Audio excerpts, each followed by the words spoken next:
जिला परिषद सभागार में शुक्रवार को आयोजित जन सुनवाई उस समय चर्चा का विषय बन गई जब एक छात्रा ने शिक्षा मंत्री मदन दिलावर से अंग्रेजी में सवाल पूछ लिया।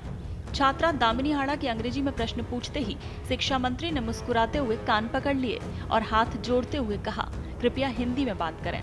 और इस पर छात्रा ने जवाब में कहा कि आप तो शिक्षा मंत्री हैं। इस पर सभागार में मौजूद लोग मुस्कुरा उठे। बाद में छात्रा ने हिंदी में अपनी बात रखते हुए कहा कि वो विद्यार्थियों की समस्याएं उठाने आई हैं।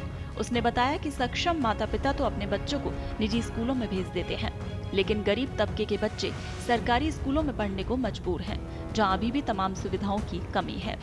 और इस पर मंत्री मदन दिलावर ने जवाब देते हुए कहा कि सरकारी स्कूलों में भी अब निजी स्कूलों जैसी सुविधाएं उपलब्ध करवाई जा रही हैं। उन्होंने कहा कि ट्रेंड शिक्षक, बेहतर आधारभूत ढांचा और निःशुल्क किताबें सरकारी स्कूलों की ताकत हैं। साथ ही उन्होंने निजी स्कूलों पर तंज कसते हुए कहा कि वहां सिर्फ चमक धमक दिखती है और अभिभावकों से मोटी फीस वसूली जाती है। मंत्री ने कहा कि बच्चों को निजी स्कूलों में पढ़ाना अब एक फोबिया बन गया है, जबकि सरकारी स्कूलों में भी अब गुणवत्तापूर्ण शिक्षा मिल रही है और परिणाम भी अच्छे आ रहे हैं। जन सुनवाई के दौरान मंत्री ने छात्रा के सवालों को गंभीरता से सुना और उन्हें भरोसा दिलाया कि बच्चों के भविष्य को संवारने के लिए सरकार लगातार नई योजनाओं पर काम कर रही है। My name is Damini Hada and I came to sir आप तो शिक्षा मंत्री हैं सर जितना आज के समय में हिंदी की वैल्यू है उतनी ही इंग्लिश की भी वैल्यू है।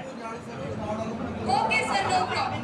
सर मेरा आपसे क्वेश्चन ये है कि आज के टाइम पे सर जैसे जो माँ बाप समर्थ हैं वो अपने बच्चों को प्राइवेट स्कूल भेजते हैं, लेकिन जो माँ बाप समर्थ नहीं है उनके बच्चे तो सरकारी में ही जाते हैं। लेकिन आज के समय में सरकारी स्कूलों की